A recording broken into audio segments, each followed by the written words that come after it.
Okay, people, this is another Thursday. We are, of course, this is the conversation. It's outspoken, it's opinionated. It's me, Edwin J. Meyer. I'm here to hold down this conversation. Tonight is going to be serious. But before we get into the conversation, I want to say to everybody who are watching, I want to say thank you again to everyone who have always tuned in, been here on the Facebook, Instagram, everywhere watching this show. We are at our second season. Next Thursday ends our season, and we're having an amazing conversation today. We have been going on for the last couple of months, just doing some things, getting stuff together. Like I said earlier, if you guys aren't aware, The Conversation has partnered with Foundation for the Advancement of Girls, J. Palm and Burger IM to provide 1,000 girls in Liberia, West Africa, with menstrual cycle supplies. And what I say when I say that, what I mean is pad, tampons, underwear, anything that you know that a young lady will need during her process. Why that came up is because we have done research and realized that people who are living in developing countries, young women living in developing countries who are stay out of school during the menstrual cycle, or some of them are ashamed to come out because they can afford pads or tampons. And so we're doing this drive. But with all that, if you want to get more information, go to our Facebook page, go to Instagram, go to our YouTube. It's all there, and also on our website. Today is D-Day. We are having an amazing conversation with an amazing gentleman. We're going to be talking about gender equality, gender equity with an amazing gentleman. I had the opportunity to meet him in person a couple of months ago. I don't know what happened. I just started talking to him and told him what I need him to do. Y'all already know me. That's what I do. When I want something, I just go for it. So I went for it. He agreed. I got him, booked him for the show, and he's here. So I am going to bring him to the show, and you guys, we're going to do this conversation because I'm super excited. I don't know why, but hey, let's just have this conversation. So Preston, welcome. Hey, thanks so much. I'm so happy to be here. It is good to have you. I want to say thank you for honoring the invitation, for being here. Welcome to the conversation. It's outspoken, it's opinionated, and we just say whatever is on our heart and our mind. Absolutely. I'm ready. Ready. You are welcome. I think I did something, but it's okay. That's what happens when it's a live show. Stuff happens, but you're welcome. So can you tell the people who you are and what you do? Sure. So Preston Mitchum. I live in DC, Ward 1 to be exact. So Shaw Howard near U Street. I use he, him pronouns. I am an attorney, an activist, and an advocate. I've been an attorney now for about 10 years. Have worked on issues from employment discrimination to reproductive health rights and justice, mostly about abortion access. I've also worked on issues related to menstruation. So shout out to you and y'all for that partnership. And right now I do a lot of work related to mental health and crisis prevention and suicide intervention for young LGBTQ people with the Trevor Project. And so I'm really excited to be here. I should also say I'm a nerd. So I also teach LGBTQ health law and policy at Georgetown University Law Center, where I've been teaching that for about 5.5 years now. So really excited to be joining you and have all the conversations about everything that's really important to our lives. This is great. This is really good to have you. It's funny because last week I had the opportunity of having somebody on my show who's actually was coming in from Australia, and we talk about mental health and mental health. So this is really great. But you know, how you been? The world has been crazy. A lot of things going on. So how are you mentally, physically, and spiritually? You know, I appreciate that question. Many people ask, for favors, but don't ask actually for how are you doing, right? I just want to know how you do, because I ain't want you to just shut the whole computer down and walk away. So I just want to know. The truth is, I am at a point in my life where if I were not good, I would not be talking to you right now. So I have been able to honor my own body, right? My emotions, my psyche. So I'm pretty good right now. I'm blessed. I am blessed. The pandemic is real. I really want people to get vaccinated and to stay masked up when they're inside. But I know we all make the decisions that feels best for us, and I'm going to honor that. But personally, I am absolutely okay. And that's good to know. I'm glad you're here. I'm glad you are physically, mentally, and spiritually here with us. Yes. But I'm just going to go straight into it. Why I had a conversation with you. Of course, I've been snooping around and I seen a little post about something. Then I seen you. Then that day we went out. Then I was like, I know him. I think I've seen him before. And then I spark up a conversation. That's just me. But a few months ago, if I'm not mistaken, June 13th or 14th, one of them, a young lady basically was dragged down the Nelly stairs. My understanding, I don't know why she was dragged down the stairs, but basically she was dragged down the stairs. And, people have come out, other patrons have come out and say, Nelly's is racist and management is racist. But what has really been confusing is that this situation, the manner of which that situation happened hasn't happened before, but other things have happened before that we can relate to when this happened. So could you give us an insight on the situation, where it is, what's happening, what's going on? Because we just put some stuff together. I appreciate that. And really, I do genuinely appreciate the opportunity to talk about, some of the situations that's occurred at Nelly's, because the one thing that I've consistently said is that if we're just looking at the incident of violence against Keisha Young as the only time something has happened that's been what I would consider, and what many of us would consider anti-Black, and then we're missing a bigger picture. So I'm going to take it back to 2017. Okay.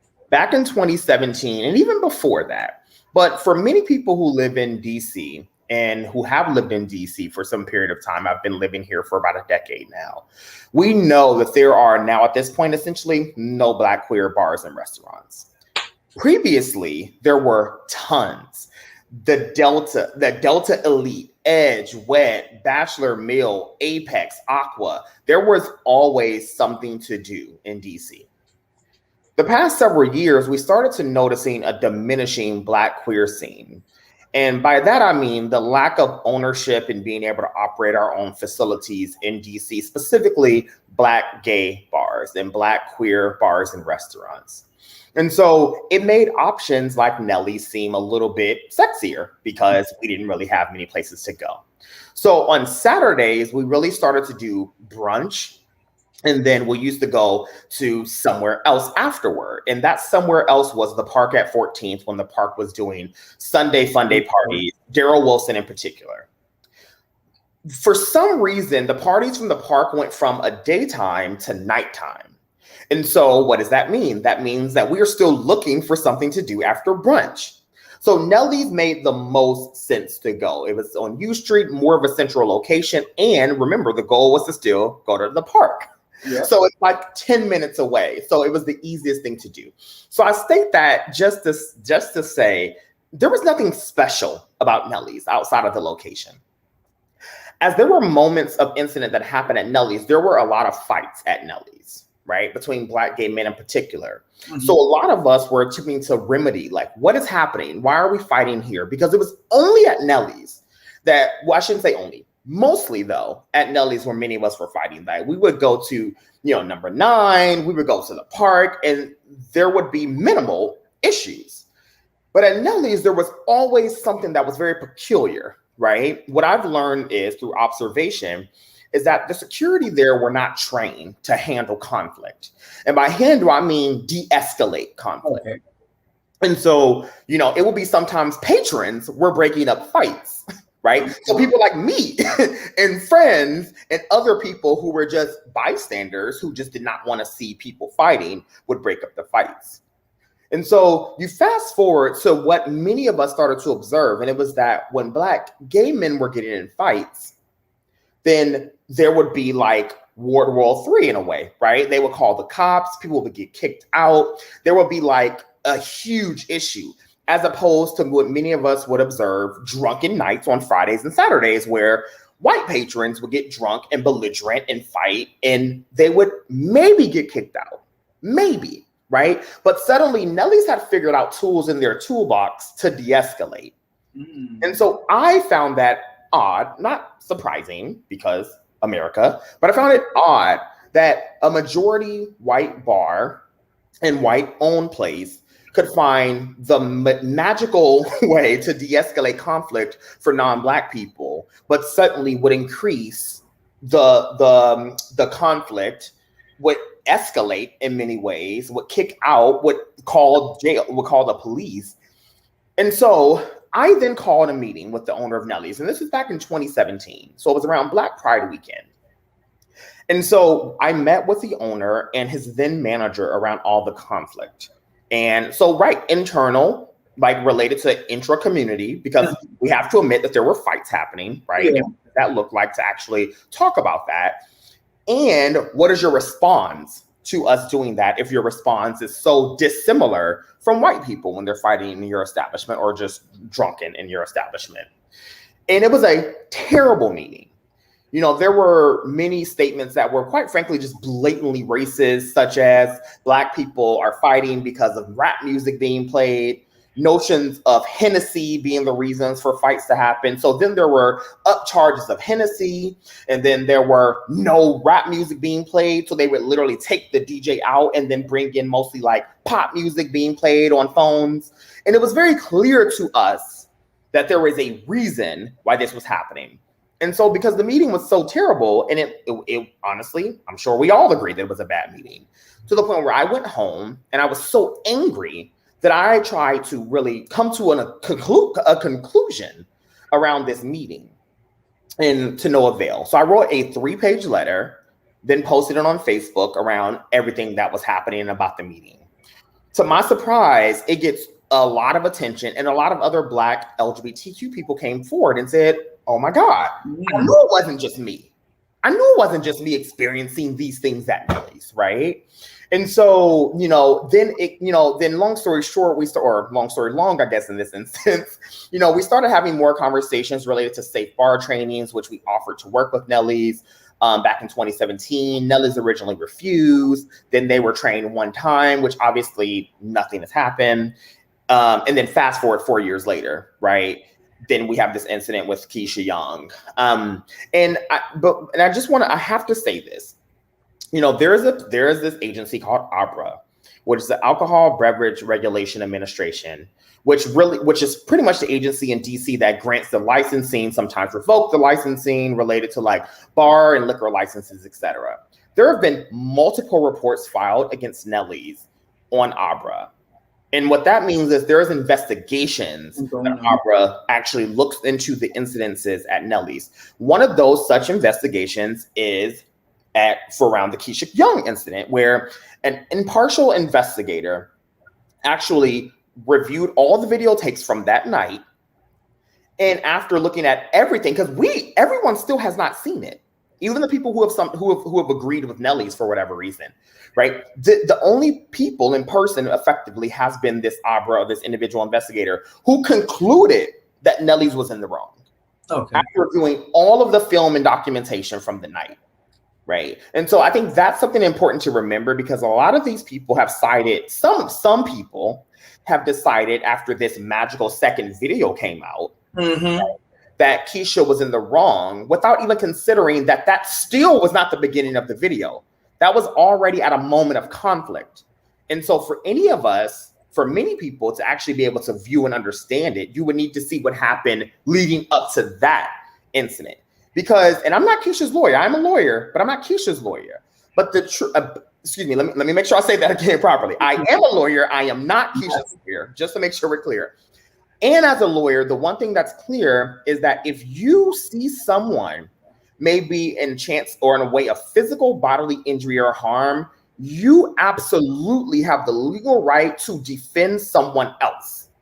In that instance, even if you're just looking at the top of the stairs, what we now know is it was Keisha's cousin who was being hit by a bystander and someone from Nellie's, and jumped into that fight, which Keisha has the legal right to do. So again, we can always say whatever about the case of public opinion, but the truth of the matter is, even an impartial investigator, after seeing all of the footage and all the videos, said that Nellie's was the one in the wrong, because they owe a duty to the patrons to make sure they are protected. And surely dragging someone down the steps is not a way to protect them. And I think for me, no legal whatsoever. For me, it's just watching them like, why is this man, as big as he is, dragging this woman down the stairs? So you can lift her up. You can take her down the stairs. So for me, that's my thing. I'm like, why is she being dragged? Edwin, let me tell you. And everything, I don't know, maybe for me, it's the way how my mind works. It takes me back to slavery. Yeah. That's what they did to our sisters and our mothers. You drag them to basically succumb them and bring them down. You bring them to their lowest level and you drag them. And so when I'm watching that and I see people comments on Facebook, I'm like, Do you see what I'm watching the same thing? Yeah, I'm like, Right. right. You thinking that she's in the wrong. Why is he dragging her? Exactly. Why can't he? Like, it's ridiculous. I have seen Nellies carry 300-pound white men out with more humanity. And the question that I always leave with people is this. It's a very simple one. If Keisha were a white woman, would this same exact treatment happen? And anyone who answers yes is lying. Blatantly so. It's a big lie. Mm-hmm. We all know Jane would have had a conversation, taking in the back, probably giving water so she can calm down, have a good conversation with Jane, and maybe Jane might have to leave. They might somebody to get Jane an Uber for them to get out. Yep. And to prove my point, Edwin, in 2018, I believe it was, I started to find different videos I recorded and posted it on Twitter. I had recorded a video that was maybe a minute and a half where a white woman was attempting to fight about 4 different times. And security had to break it up. They never kicked her out. They never. And this was one white woman trying to fight. I mean, it was like 4 people holding her back. And she was never kicked out. And if you can withstand her, who was much bigger in frame than Keisha, frankly, then surely you can carry out someone with more humanity. And you have to think about the gravity of which she was dragged. This may sound like hyperbole and like exaggeration. Keisha could have died. Coming down the stairs, her head could have hit one of those pavements and she could have been done. Yes. It could have been. And like, I think one of her posts where she said, she is so excited that she's even living to tell her story. Because what would have happened if she would have died, has some sort of internal bleeding, and go home and die? Like, nobody will, like, we will hear from her. It would just be, oh, she was acting rude. It's another black woman. Exactly. And this, in my lawyer brain, always like it clicks, because we have this thing in the law called you take someone as they are, right? So Keisha could have had an illness that may not have been physical. So maybe the security guards wouldn't have known of it. And if it actually led to what you're describing, right, more internal bleeding, etc., if she was pregnant, she literally so many, there are so many, and then there would have been a criminal. Then there could have been a criminal issue that's attached to it, right? Because you take someone as you find them, no matter what you know about them, right? You take them as they already are. And so I think about more and more things that could have happened. And so this is not just about, again, this moment in time. What happened? No, it's not devastating. Right. But this is a bigger issue of how Black people are treated, particularly in a gentrifying DC, right, where the census data just came out. And sure, there's some underreporting that 40.6% of the residents in DC marked that they were Black. Chocolate City, 40.6% marked they were Black. Right. So this is not just an issue of like, maybe I like Nellies, maybe they're a good drink. This is an issue of what's happening when you keep pushing out Black residents outside of the nation's capital that is majority or was majority Black. That matters. And I want to say this because if you look back, there is a huge track record with Nellies when it comes to racial inclusivity. In 2018, there was this Blue Lives Matter flag that was up, and some patrons saw that, and it was a whole hoopla. But if we're just saying, where do we go from here with gender equality when it comes to the LGBT community? And so that's why I just want us to go for now. It's 2021. Everybody is extremely progressive. But this is something I have noticed. And this is why I really wanted you to come on this show for us to have this conversation. I have noticed that whenever gender equality conversation is being held, I always have this feeling that the conversation is only limited. It's only limited to cisgender women. Every time I watch it on TV, I read articles about it, or gender equality is limited to equity for cisgender women. So could you just give us an understanding? This was a question from somebody on Facebook who wanted us to talk about the difference between gender identity, gender expression, and sexual orientation. And how can we create some sort of inclusivity? Yeah. So I think you make a really good point, right? And the truth of the matter is women broadly are still mistreated in this entire country, right? In this entire world, frankly. And when you add on top of that people's intersectional identities, such as their race and their disability status and their class level and their education level and their healthcare status, et cetera, right? We see who actually has more access to resources than others, right? And so I always say, if you center the most marginalized communities, then naturally people who already have access to power will be okay. So the people who I usually take the lead from are Black trans women. Okay. Right? Because in this country, on this earth, on this land, Black trans women are the most aggrieved community in this entire world. So when I think about the differences, when I'm talking about gender and gender identity and gender expression, right? I just like to say, right, that there's this thing what we call SOGI. So sexual orientation and gender identity and expression, SOGI. Mm-hmm. So when you're talking about sexual orientation, a lot of it is just really thinking about romantic and sexual attraction. Everyone has a sexual orientation. Every single person, right? Maybe straight people don't want to believe that they do because the language of sexual orientation feels like it's just gay people. Yeah. But straight people also have sexual and romantic attractions, right? Like many of them do, right? Of course, there's a asexuality we could discuss a bit more, but right, like by and large, many people have a sexual orientation, right? There are things like straight, lesbian, gay, bisexual, pansexual, etc., right? So that's always what I described as either sexual or romantic or physical attraction, right? It doesn't mean necessarily you act on it, but it's just noting that there is a level of attraction.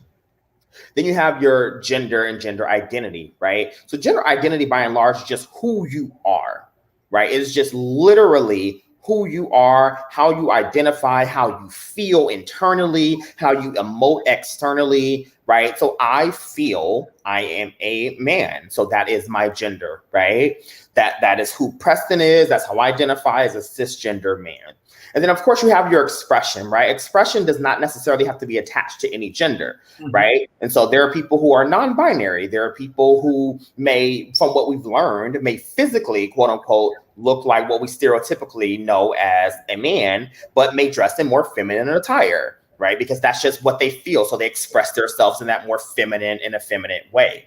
All of that to say, regardless of someone's sexual orientation and their gender identity and expression, everyone deserves a level of respect, right? And so that's why, you know, you'll see in my chat now, like that I put my pronouns in there, because for me, like, even though I know I identify and I use he, him pronouns, maybe people do not know that, and they should not know that, because you should not assume someone's pronouns, and no matter what they physically look like. And so, you know, so when people ask me, again, sexual orientation, again, romantic, physical, sexual, intimate attraction doesn't necessarily mean you're acting on that attraction, but that's what it is. Gender identity is just who you are intimately, individually.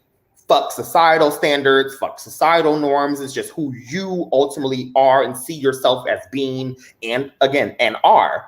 And then expression is just how you actually express your gender. And sometimes that can look like the clothes you wear, whether you wear makeup or not, whether you have a beard or not. But again, that doesn't necessarily have to be attached, and it should not be attached to a particular gender. Society, unfortunately, makes us feel like we have to attach it to particular genders. And that's how we get into this norm of the gender binary, which is why we only talk about men and women, right? We don't talk about non-binary folks. We don't talk about two-spirit individuals. Because we just neatly couch people into you're a man or a woman, and that's it. And that is a thing we should really divest from.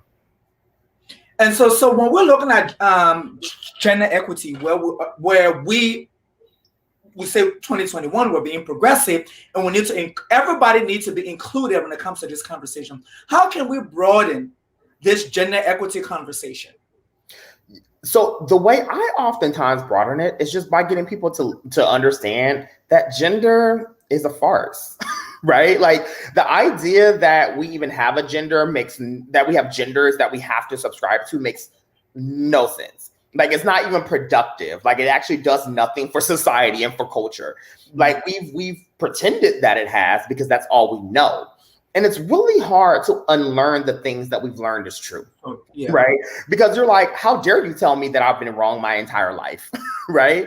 Like it reminds me when we're talking to conservatives, right? And they're like, what? Or you know, people who are racist, they're like, I'm not racist. It's like, well, you don't really define whether you're racist. We get to define whether you're racist. But I also understand how you're being taught something and then being forced to unlearn it, right? It becomes a challenge and you just immediately get defensive. And so when I think of broadening gender equity, I think about broadening or sometimes erasing our own notions of gender, because the reason ultimately why sexism is allowed to happen is because our notions of gender has taught us that women and femme folks and more feminine center folks are weaker, right? Are less intelligent. And so because many of us have learned that, that means naturally that any presentation of that for the rest of our life until we unlearn it will actually deduce who they are as a person, right? Think about it. Why do you think we still have not had a woman president in the United States? Yep. Right. And so it's like that is not just, that's not a coincidence. Like that is, what do they say? Is it a coincidence?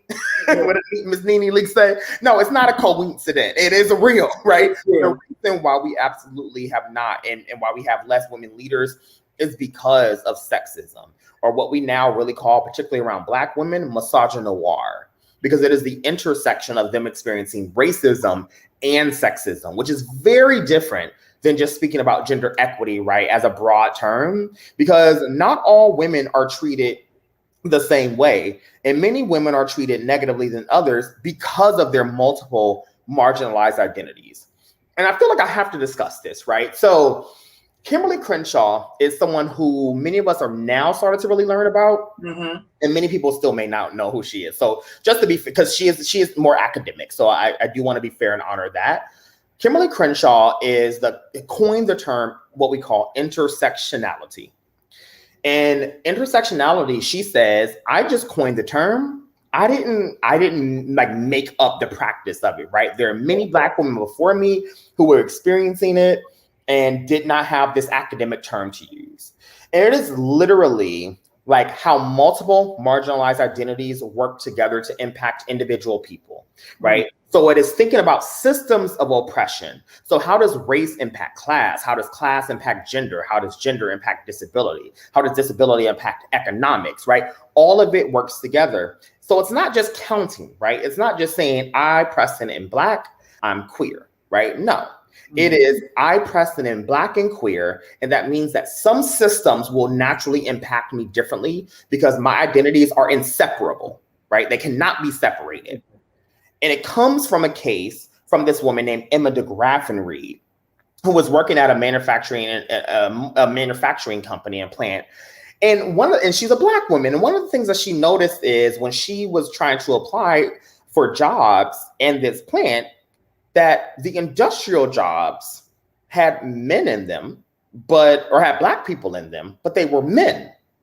And the more secretarial and administrative jobs had women in them, but they were all white.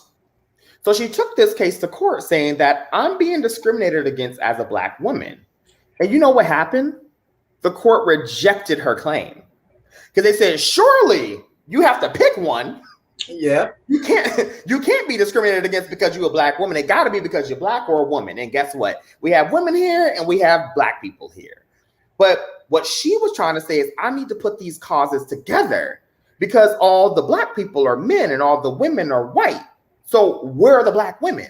Yeah. Right? So again, when we talk about gender equality and gender equity, as I think is more fair, because equality assumes that we are already on the level playing field, whereas equity understands that we are not on the same level playing field. And there are some things that need to happen in order for us to even become more on a level playing field.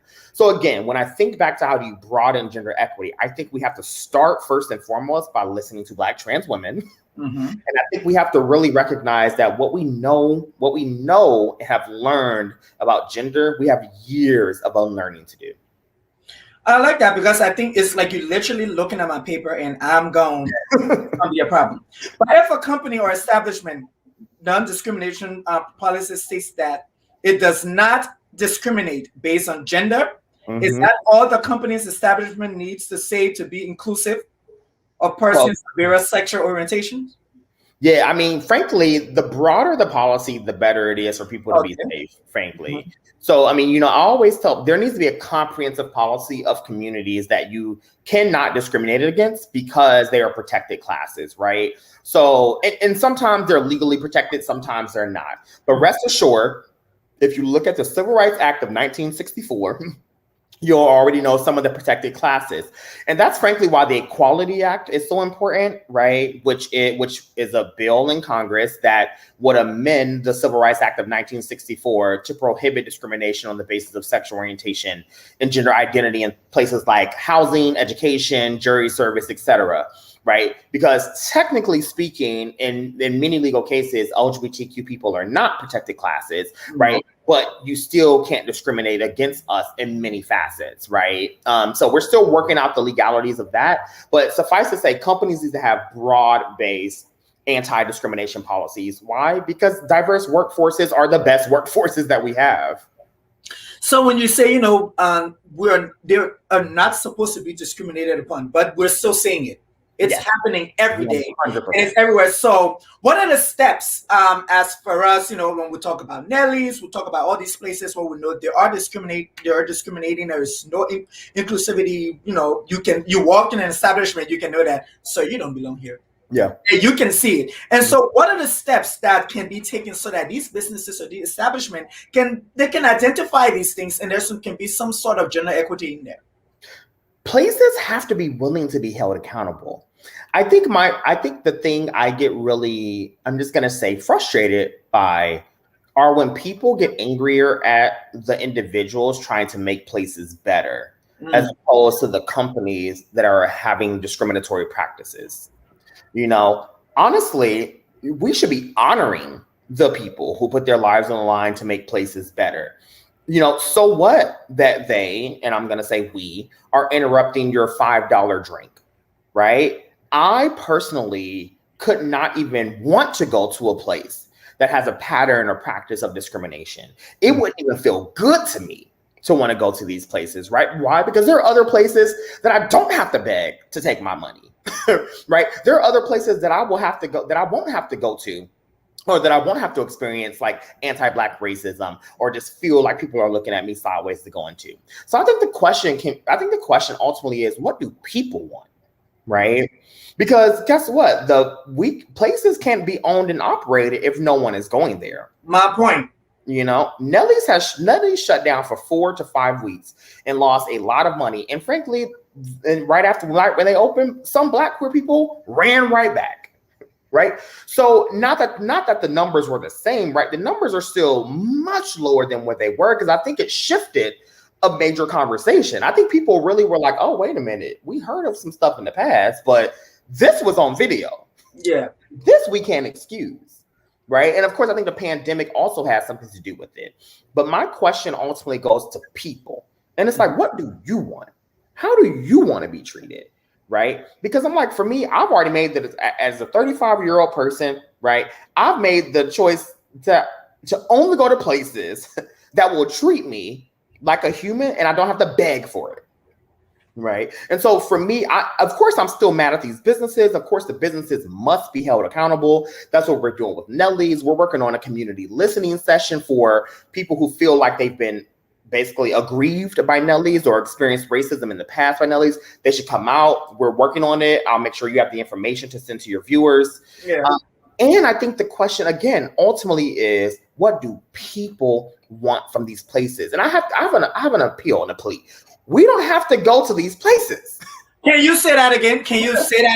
We do not have to go to these places. There are tons of other places that we can go to. Maybe we're not used to them, right? Maybe we need to do a little bit more research. But there are places we can go to that we don't have to beg and scrap for our humanity. And I like that you say that, because I was having a conversation when that whole team came up, and I having a conversation with a friend, and he was like, so where do we go? I'm like, what do you mean, where do you go?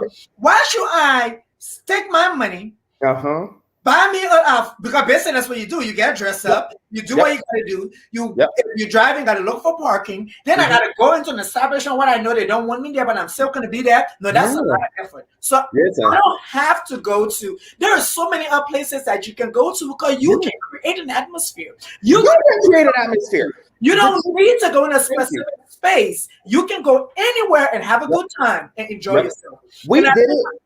Frankly, we did it back in 2017 with Nellie's, right? When we stopped going there for like a full year, and we went to other places, and those other places became the move on Sundays. And so it's not, I want many of us to operate out of abundance and not restriction. Yeah. We feel that Nellie's is the only place that exists. There are so many other places. Now, I will say, and this is some defense, that because DC is being so hella gentrified, the lack of space is a real thing. And so my goal as a community leader and working with other community leaders and organizers from places like Harriet's Wildest Dreams, the Palm Collective, CAS, Collective Action for Safe Spaces, and others, is to figure out ways to work with the mayor's office and city council to provide some kind of funding to figure out how do we actually create spaces for Black, queer, trans, and non-binary people, because that is important. And none of that make excuses for people who want to go back to Nellie's, right? We can do both of these things at the same time. We can find venues and other spaces that will celebrate who we are and not make us restrict ourselves. And we can work on funding to create our own spaces. And I think working on funding to create the space is important, because I think you know exactly what you want. You know exactly what kind of experience you want. Mm-hmm. And I feel that wherever you go, whether it's at Burger King, McDonald's, wherever you go, it's an experience. Yes. If you go to that place and you don't get a good experience, you're not going to spend your money there. Exactly. So I'm still trying to rack my brain around the fact where people get bad experiences, but they still go to the same place. And for me, that's insanity. It don't make no sense to me. Yeah. Yep. I agree. And so I just feel it's just like the other day we were passing there, and I see some people up there, and I see some people like my color upstairs. I was like, okay, cool. You got to do what you got to do. If that's okay for you, that's okay for you. But guess what? My hard-earned money is not going to go there. Yep. I'm sorry, but I'm not going to do it until a change is being made. Yep. And for a change, we need to see the change. Yep. I'm sorry, you can tell me that, you fired the security guard and you canceled that security company. No. For our security guard to react the way he reacted, there was some sort of directive. There is no way he responded the way he responded on this. Yeah. And the truth is, it doesn't just start at the security. No. It is a top-down thing, right? So the reason why the security, whether they were an independent contractor or not, the reason why they thought that was okay is because the owner has given some kind of green light, recognizing that is okay. Because I'm sure that security guard didn't do that at other places. No. Positive. That security guard did not do that at other places. No. And so, and we have to question why Nellie's contracted with them in the first place. Because for Nellie's to be a gay bar, you need to contract with gay-friendly establishments who understand our scene, who understands the things to do, the things to not do. And there are many security who are trained in actually how to de-escalate conflict for LGBTQ people. Nellie's obviously doesn't care about that, which is why they've called themselves, and I quote, a straight, friendly bar. So, then problem solved. We don't need to do anything. But as we're still talking about this whole equity and rights and everything, we need some sort of inclusion, everybody to be connected. Another thing happened recently, and you have been extremely vocal about it too. So the baby, a few weeks ago, for me, I felt that he went on a homophobic rants. It was extremely, I didn't even know how to find the word. Mid-performance, he had everything he wanted to say. And being in healthcare and someone who have done bedside, have patients and all that kind of stuff, the HIV part really hit home. Yeah. That hit home for me because when I listened to that and I heard what he said, and I heard his hype man hyped him up with the same thing, and I was like, can you imagine if there was a child in there who was born with HIV? Based on the fact of his parents or whatever, he has HIV. And one of his goals in life was to go to that concert. Or let's say somebody is dying in 3 weeks. And one of the bucket lists is to go to the Rolling Loud concert. Mm-hmm. And they hear that. So for someone who would advocate for the queer community, Mm-hmm. when you watch that video, I want you just, how did it relate to you? Yeah. So let me just first say that I am surprised at no homophobic comment that the baby will ever make. The baby has a history of abuse, of literally like physically assaulting Black women. Yeah. Of talking about how much he's like beat up Black men, has gone on rants, right, against Megan Thee Stallion and other Black women rappers and just other folks generally. So the truth is, many people have been trying to hold the baby accountable for years now. He just happened to piss off the right people this time, or the wrong people, however you view it. And the truth is, nothing he said surprised me. It saddened me, right? Because it was so patently false and so offensive and frustrating. And as someone who's had a history of working with communities and as who live with HIV, as someone who has a lot of friends living with HIV, as someone who's done HIV advocacy and presented at the International AIDS Conference, like I was furious. And the thing that really infuriated me was, of course, people's defense of him. Because here's the thing. What I don't expect the baby to do is to be an expert on issues related to HIV. Okay. Don't expect it. I don't expect him to have to know the science, but the baby knew enough to weaponize it against people. Exactly. And that is the issue. He knew enough and then followed it up with 1, 2, 3, air quote, apologies. And basically the last one said, I need apologies that he since deleted from Instagram, mind you. But then specifically said in the apologies that he needed education. He's a millionaire. He has his access to all the resources if he wanted them, but he doesn't. What he was counting on is for his homophobia, for his batshit antics that he's usually done, for his abusive past, for people's caping of him rather, to be used to his advantage. And he met his match this time. And so, in conclusion, nothing he said surprised me. It certainly frustrated and saddened me. I think the thing that's probably made me the most frustrated is around this disingenuous conversation of cancel culture. Yeah. Because what many people are calling cancel culture is literally people just attempting to hold others accountable. I've heard people say things like, so what are we supposed to do? Cancel him? I'm like, y'all, it's been 3 weeks. Like, what? Like, you act like it's been 5 years. He literally made the comments 3 weeks ago. And so, people's perception of time, I think, is weird sometimes, frankly. And I think people don't give communities time to grieve through what someone is saying, to be offended and then attempting to call someone in. They expect a couple of things in a couple of days. That's for someone to offend, for someone to be held accountable in a day, and then for someone to say, we're fine, come back into community. It does not happen that fast because transformative justice doesn't happen that fast because people's behaviors are not changed that fast. And again, the best apology is change behavior. And with the baby deleting his Instagram apology, there's no reason to believe that he's going to change. And I'm going to say some real ignorant stuff now. I'm going to go into my ignorance. So I know people who are watching, I'm sorry, I'm going to be really ignorant right now.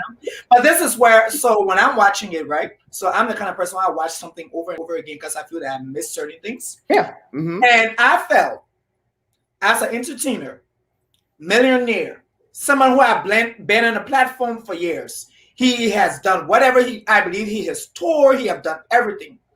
He's in Miami at this concert or whatever they called it. And you're telling me he couldn't get shout out to nobody out there. Right. All the ladies in the house, all the Miami girls, all the mamacitas, he couldn't do none of that. He decided to call out people who have HIV and talk about people sucking dick in the parking lot. Right. I'm trying to understand. Okay, sir. Right. Did somebody offend you? Was there a fight before you came on the Right. scene? Like, what really happened? And that's how my brain been working for the last since I heard it. Oh yeah. Because it's like, why are we your attention? Like, why? Like, why are we your attention? Targeting? Why? Like, and the funny thing is, we have coronaviruses around. Why not talk about coronavirus? Right. Why are we talking about HIV? That now you have medications that people can be have HIV and live forever. You have all these things that can happen. There are so many great things I've done when it comes to HIV awareness and everything, and education, and people have all the education when it comes to HIV. There are people who are living with HIV. They look better than me and you, look way better than him. Why bring up this? So I'm really trying to understand that this is what I see. Yeah. And then you have people, of course, then you have people rushing to his defense, like like T.I., like Lil Boosie, and Boosie is the same person that had literally women strip on his minor child, his child under the age of 18. Yeah. Really young. I don't even know if he was a teenager. And so when you think about people's ideas of why they keep saying things about LGBTQ people and then don't relate it back to their own, how they actually parent, how they actually view the community and treat people, you have to wonder why, right? Because it is a sick obsession to be hyper-focused on LGBTQ people when we just here. We literally just at home minding our business. And this is what I'm saying. I feel, and I'm going to say something ignorant again, are we really looking for equality, or are Black real niggas looking for privilege? Oh, of course. This is why I say this. I say this because I feel we're Black men, and I feel there are a lot of hurts when it comes to Black men. But the hurt when it comes to a Black man who's queer is a different situation. Yep. So the straight Black man, or the real niggas, how they call themselves, like the Dub Babies and all these people, it's like every time they need to rant, it's either Black women or the queer community. Yep.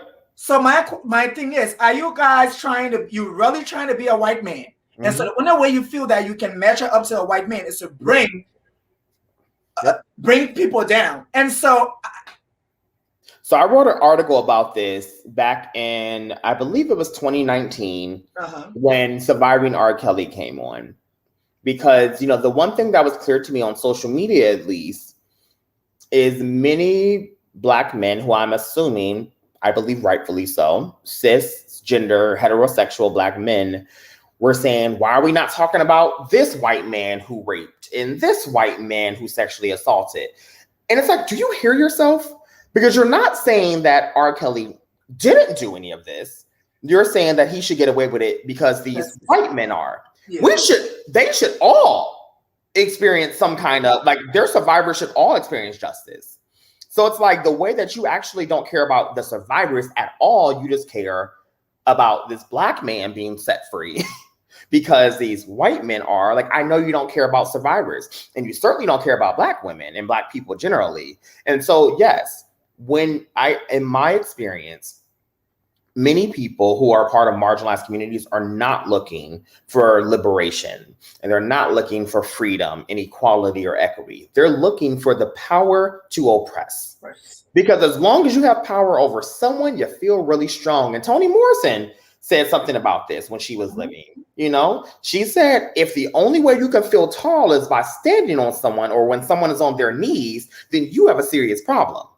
And that is something that we all have to check in with. Do we actually want freedom? Do we actually want liberation? Do we actually want equality? Or are we just trying to experience some power over communities who you have better access to?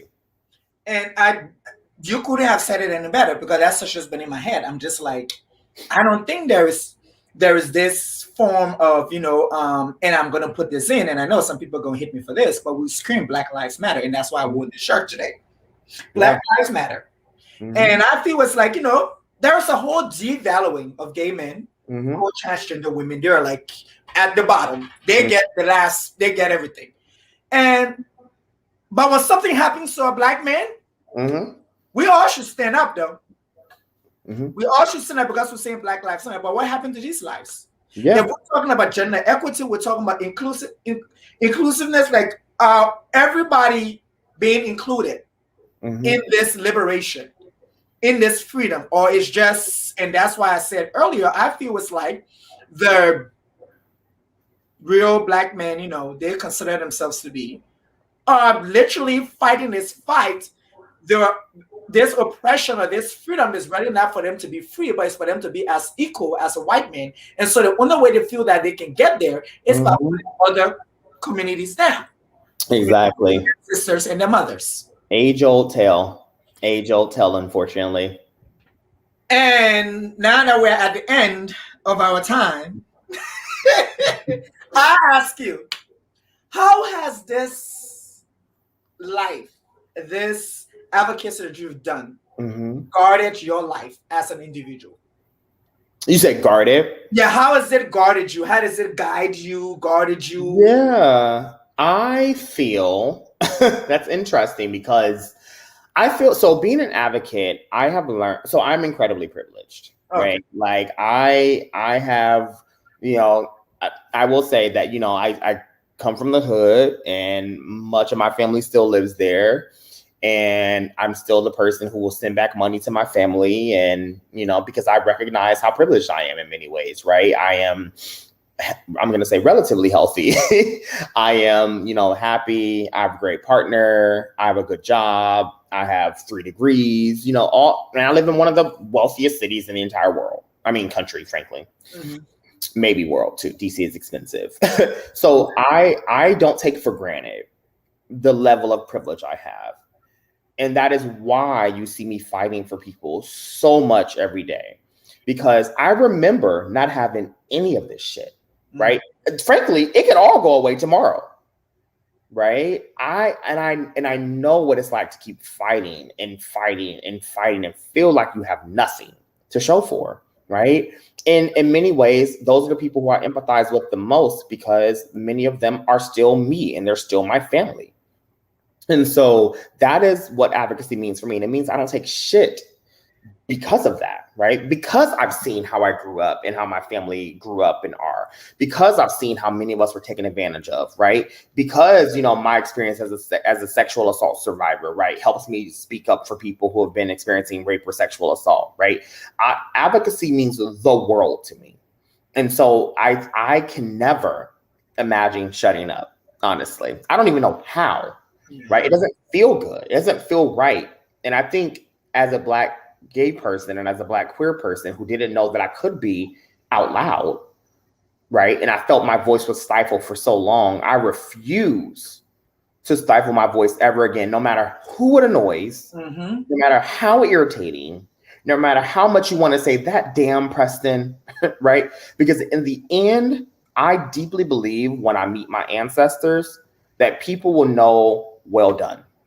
And that is what I fight for every day. And this has been the conversation with Mr. Preston. And I want to say thank you for being here with us. It's been great. I hope we continue this conversation. I think it is important that we do. You have educated me on so many ways just from being here for the last 40-something minutes. I think it's been great. I appreciate it. Let's continue this conversation.